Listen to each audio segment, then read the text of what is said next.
Dulu saya suka nyanyi goyang dumang yang ditampilkan oleh artis Cita-Cita atau apa ini. Sehingga kadang saya pengen menghadiri konsernya, hampir-hampir saja saya menjadi fans Cita-Cita tadi itu ya. Tapi saya kembali menyadari kalau apa yang ingin saya lakukan adalah perbuatan yang tidak terpuji. Kemudian saya mulai punya inisiatif yang menurut saya positif, yaitu daripada saya mendengarkan lagu dan goyangan tadi Cita-Cita itu, lebih baik saya meminta istri saya bernyanyi dan bergoyang ya, seperti Cita-Cita tadi untuk saya tanpa dibarengan musik, karena kebetulan istri saya dahulu pandai bernyanyi dan bergoyang. Apakah inisiatif saya ini diperbolehkan dalam ajaran Islam? Boleh sekali, enggak masalah, boleh, tidak ada masalah. Pak Yoyo mau praktek ya? Boleh nggak? Jadi hukumnya boleh suami dinyanyikan oleh istrinya, boleh, boleh, kan gitu.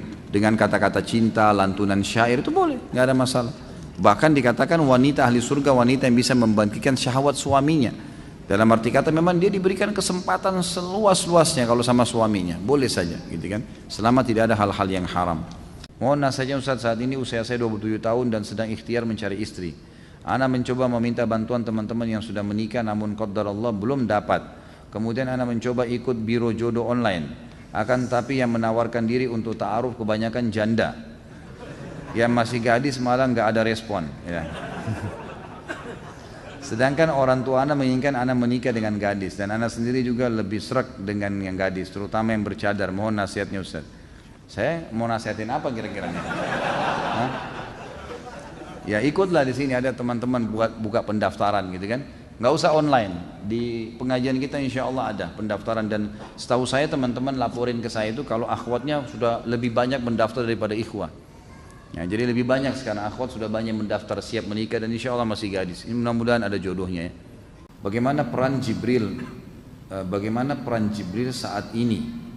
Allahu alam, saya nggak pernah ketemu Jibril, saya nggak tahu gitu kan.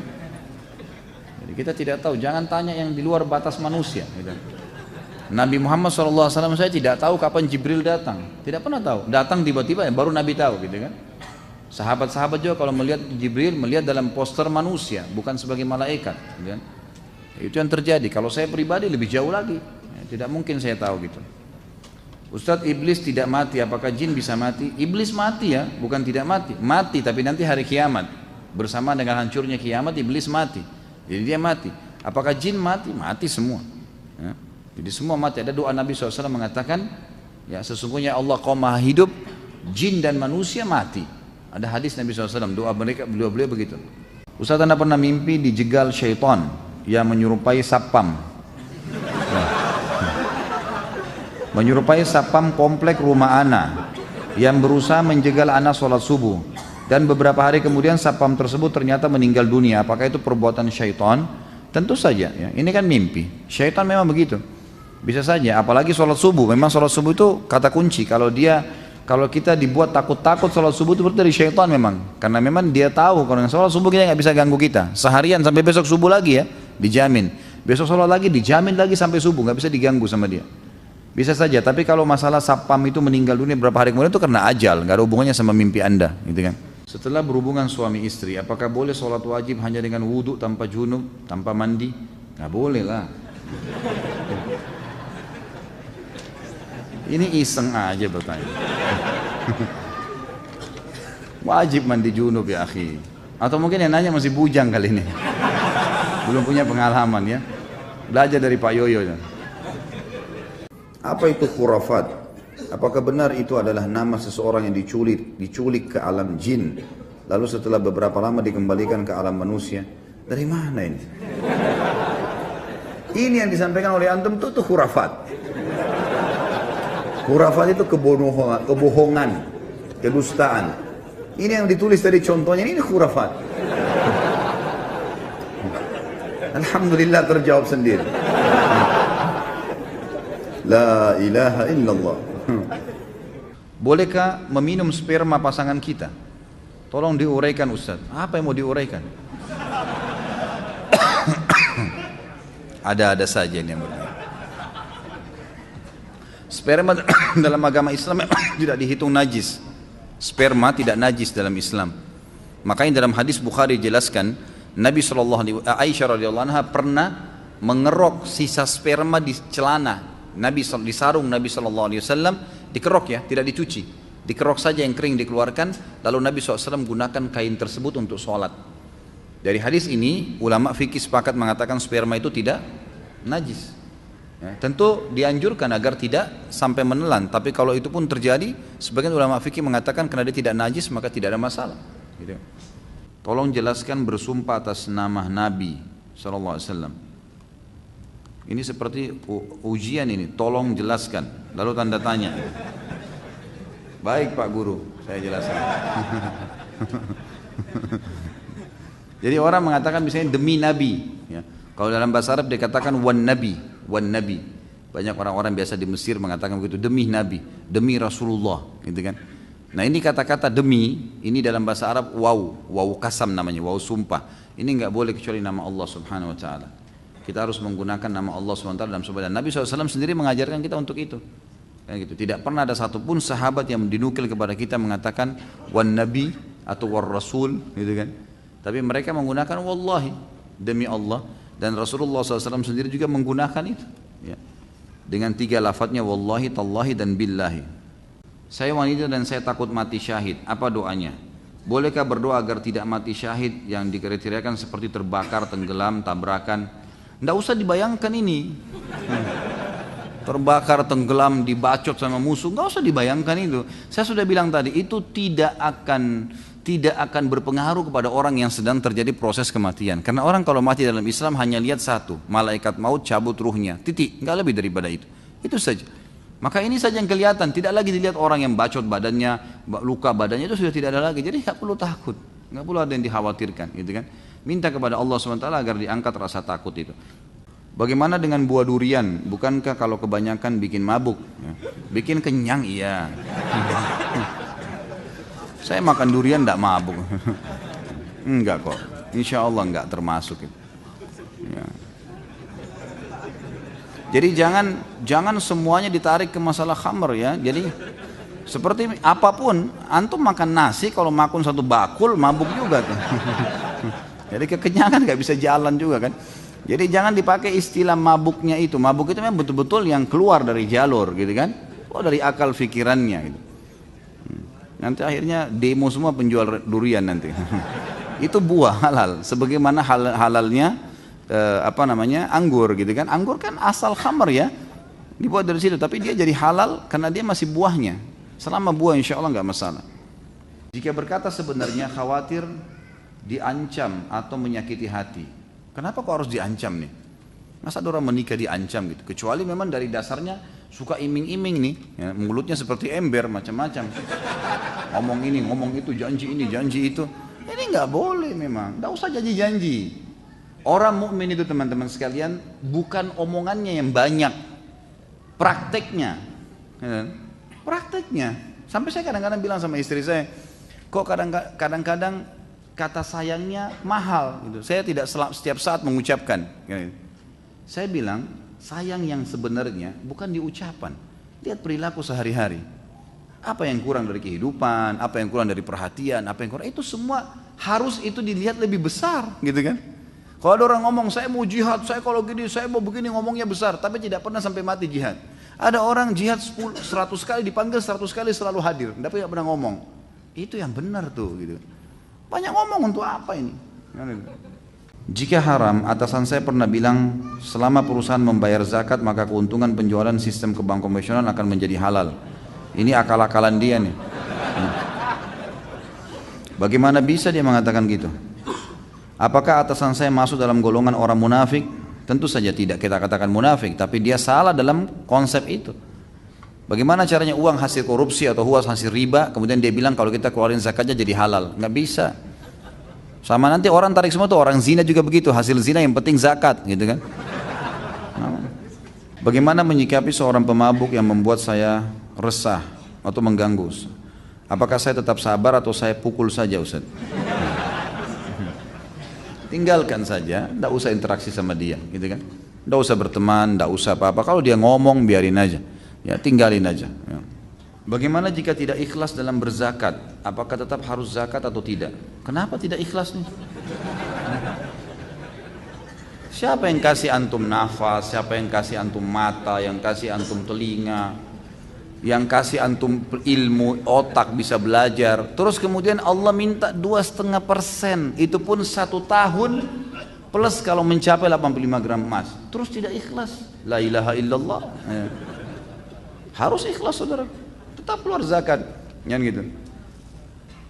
Gak bisa kalau antum tidak ikhlas berarti tidak diterima itu. Kata Nabi SAW, Inna Allah dalam hadis Abu Daud hadis Sahih, Inna Allah la yaqbalu min amalin illa ma kana khalisan liwajhi. Allah tidak akan terima sebuah amal soleh kecuali yang ikhlas karenanya, gitu kan? Kalau antum tidak ikhlas berarti tidak diterima. Tapi pertanyaan selanjutnya, apakah saya harus keluarkan zakat? Tetap harus keluar. Ikhlas gak ikhlas? Kalau tidak berarti jadi utang tuh. Karena zakat adalah rukun Islam, gitu kan? Gak bisa. Apakah mengambil gambar atau memfoto ustadz atau merekam suara ketika ustadz kajian untuk koleksi pribadi itu termasuk pembuatan mencuri? Kok ketawa? Tanya Pak Yoyo di hukumnya. Enggak, insya Allah ini nggak apa-apa. Karena dia itu bukan hak, artinya kecuali kalau memang ustadznya kasih syarat ya. Jangan ada yang foto saya, nggak boleh.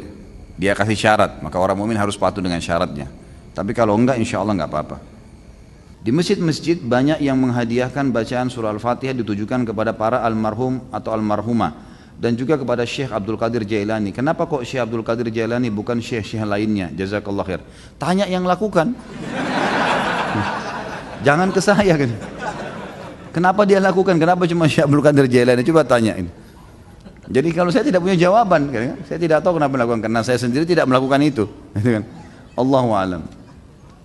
Di bulan Ramadan sejauh mana suami istri boleh bermesraan? Mengingat yang dilarang adalah bercampur.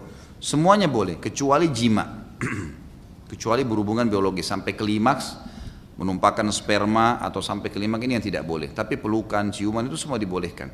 Dan Nabi dan Aisyah berkata dalam hadis Bukhari Muslim, Nabi SAW mencumbuin kami di bulan Ramadan, tapi beliau laki-laki yang paling bisa mengontrol dirinya, mengontrol diri. Cuma saya sarankan ke orang kayak antum janganlah. Saran saya nggak usah. Nah iya, nanti kalau kebablasan kan masalah. Tambah korinnya bisikin, sudahlah tanggung. Nah. Jadi hindarilah. Bagus kerja ya, kasih kebukaan yang lain. Nanti buka puasa silahkan. Sepuasnya sampai pagi. Ini yang bujang-bujang kesian nih dengar begini-begini. Bagaimana caranya menghilangkan najis waktu orang tidur mulutnya ketetesan air apa ini? Air ludah anjing sampai ke tenggorokan. Cara menghilangkan najisnya gimana? Allahu alam nih. Ini kasus baru nih. Bisa anjing masukin air liur di mulutnya gitu. Karena ini saya belum pernah temukan ya gitu. Seperti dia lagi tidur ngangap gitu terus anjingnya datang gitu. Ya semoga Allah maafin, semoga Allah hilangkan ya. Allah alam, saya tidak tahu jawabannya ini harus seperti apa. Karena tidak mungkin kita kumur-kumur sama pasir kan. Apakah apabila kita melihat kucing ditendang, bolehkah kita membalasnya? Nanti Tuhannya yang balas, Allah Subhanahu wa taala. Enggak usah Anda. Hanya tendang-tendangan berlanjut lagi. Apakah ketika kita sholat kemudian terlintas di memori pikiran kita, misal kita habis nonton film Mahabharata dan film yang ada dewa-dewa, Athena dan lain-lain. Kemudian pas sholat terlintas dewa-dewa dan gambaran di film, apakah itu termasuk syirik? Pertama, jangan nonton. Tadi saya bicara tuh jangan, saya bilang anak kecil aja tidak boleh nonton, apalagi orang sudah besar. Ngapain mau ditipu dengan cerita kosong? Itu bohong, dusta. Dusta semua itu, jangan dinonton. Akhirnya kan lihat efeknya apa yang syaitan lakukan, dimunculkan dewa-dewa itu. Jadi nggak ingat Allah SWT. Itu bukan syirik tapi dosa. Tak, kalau syirik kalau anda bilang oh ini Tuhan saya, pas muncul gambarnya dia, anda bilang ini Tuhan saya, nah itu baru syirik, itu nggak boleh, gitu kan? Apakah sholatnya harus diulang? Padahal kita nggak ada niat untuk berpikir ke sana, namun pikiran akal kita menyimpan memori tersebut. Ya tentu saja tidak diulang, nah, kecuali kalau memang kita sudah sampai hal-hal yang membatalkan sholat, seperti misal syirik itu ya. menganggapnya oh ini berarti ini Tuhan saya nih, kita iakan terbawa dalam pikiran itu baru. Karena tidak boleh mengulangi sholat tanpa ada udzur syar'i. Udzur syar'i itu batal wudunya, belum masuk waktu baru ketahuan, salah menghadap kiblat, nah itu mungkin. Apa benar hadis yang berbunyi barang siapa yang melakukan hubungan suami istri di malam Jumat, Kamis malam, maka pahalanya sama dengan membunuh 100 Yahudi? Ini dari mana hadisnya? Hah? Ini hadis maudhu, dusta, nggak pernah ada. Sudah kalau mau berhubungan, berhubungan aja, nggak usah bawa hadis. Apalagi 100 Yahudi. Ini siapa yang iseng bertanya nih? Kalau mau bunuh Yahudi yang benar datang ke Palestina, nah itu baru benar. Kaifa haluka Ustaz Khalid? Alhamdulillah baik. Lama tak jumpa Ustaz, 2 minggu serasa 2 tahun. Rasanya kangen kalau nggak dengar tausiah Ustaz Khalid, dengerin di YouTube udah berkali-kali nggak bosan-bosan, sampai istri saya gerah karena yang didengar masalah poligami. Ceramah saya itu ada 300 judul. Poligami itu belum pernah judul khusus ya, cuma pertanyaan. Kenapa antum dengar yang itu? Gitu. Kan masih banyak yang lain gitu. Emang sengaja cari gara-gara kan gitu. Ana mau nanya, apakah ain bisa mengena ke barang atau hanya orang saja? Bisa ke barang. Bahkan di Saudi itu saya dengarkan dari para masyayikh, dari para ulama-ulama kita tuh bisa sampai merusak kendaraan. Ada mobil baru lewat, oh baru ya, bagus ya, itu bisa tabrakan itu. Makanya harus hati-hati. Caranya diobati dengan selalu mengucapkan Masya Allah, Tabarakallah. Nah kalau di Saudi itu sudah menjadi tradisi orang karena mereka faham sekali. Dan ada hadis Nabi, hati-hati teman-teman. Bunyinya gini, kata Nabi SAW, mayoritas umatku mati penyebabnya ain. Penyebabnya ain. Justru karena hasutnya orang. Jadi rumah tangganya orang bisa pecah, usahanya bisa bangkrut, badannya bisa sakit, itu karena ain. Dan obatnya sederhana. Obatnya setiap orang puji, kita mengatakan Masya Allah, Tabarakallah. Selalu begitu. Atau kalau kita memuji, kita juga mengucapkan. Walaupun antum tidak punya penyakit ain, tetap harus hati-hati. Setiap muji anak, muji istri, muji suami, muji kendaraan sendiri, Masya Allah, biasakan. Kalau di Saudi itu ditempel stiker tuh, Masya Allah, Tabarakallah, di mobil. Jadi orang begitu lihat mobilnya baca itu dulu, gitu kan. Di rumah juga begitu. Kalau kita masuk ke rumah-rumah yang bagus di Saudi itu pasti ditulis di depan pintu gerbangnya Masya Allah, ukirannya itu. Ukirannya itu. Kalau kita kan banyak ayat kursi, banyak Allah dan Muhammad. Kalau di sana memang tulisan itu dan memang itu perlu disosialisasikan, dibiasakan ya, karena memang itu caranya. Anak-anak kita baru lahir ada yang datang lucu ya, Masya Allah. Kita yang bilang, oh rumah kamu bagus ya, Masya Allah. Kita selalu bilang Masya Allah. Itu usahakan di lidah kita. Apakah termasuk sihir orang yang mencari pesugihan dengan memelihara tuyul dan babi ngepet? Sebenarnya ada nggak si Ato? Ya, hanya cerita sinetron saja. Allahu alam. Saya tidak pernah berinteraksi sama tuyul dan babi ngepet ini. Tapi semua bisa terjadi. Namanya kuntilanak lah, apalah, pocong lah. Semua itu istilah. Istilah bagi syaitan-syaitan yang dipakai oleh dukun-dukun. Di Indonesia, mungkin di negara Arab ada lagi istilah yang lain ya. Kenapa hanya ada di Indonesia ya? Mungkin karena itu bahasa kita. Itulah yang diwaris-wariskan satu sama yang lain. Di kantor Ana selesai sholat duhur ada ustadz yang tidak zikir, tapi langsung berdiri kultum. Isinya mengajak jamaah zikir-zikir bid'ah. Apa ini? Dikit-dikit bid'ah. Jangan dengerin. Jalanin saja selama ini menurut Anda baik. Memangnya yang menentukan amalan diterima itu kalian. Kalau dikit-dikit bid'ah kita beribadah semakin terkekang. Bagaimana menyikapi ustadz yang seperti ini? Sementara saya mau tegur, cuma ilmu saya masih dangkal dan malas berdebat. Bagaimana membedakan ustadz yang syar'i? Ya tentu saja, ini tidak ada istilah ustadz syar'i ya. Ini istilah baru ini. Baik, kalau anda tidak punya ilmu jangan didebatin, tetap aja berzikir. Gitu kan? Tetap berzikir, tetap anda jalankan sunnah Nabi SAW, sudah cukup insya Allah. Kalau tadi ditanya bagaimana membedakan ustadz, sebenarnya ustadz-ustadz itu kalau yang ustadz mengikuti sunnah Nabi tentu selalu punya dalil ya. Ini perkataan ini, firman Allah dalam surah ini kata Nabi SAW. Jadi tidak pernah dari dia, tidak ada pendapat pribadi. Jadi, umumnya maaf, saya bukan mengatakan pengajian kita ini secara khusus, tapi di sini juga tadi anda dengar setiap kali sampaikan sesuatu biasa kita sampaikan ada dalilnya. Ini loh hadisnya, ini loh ayatnya, gitu kan? Jadi punya panduan, jadi bukan karangan-karangan dari kita sendiri. Ada ustadz yang bisa mengetahui bahwa si A sakit paru-paru. dan ternyata benar apa yang Ustadz itu katakan, apakah itu berdosa jika kita percayai? Kenapa dulu ini? Mungkin Ustadznya dokter. Jangan buru-buru. Mungkin dokter tahu, oh dari nafasnya orang ini kayaknya paru-paru nih. Ini sudah pengalaman dia. Batuk ini tenggorokan gatal, oh ini gejala flu. Mungkin dia dokter. Tapi kalau dia tebak orang lewat, ah ini paru-paru. Nah itu dukun. Ini bukan ustadz, ini dukun. Jangan dipercaya ini. Ya.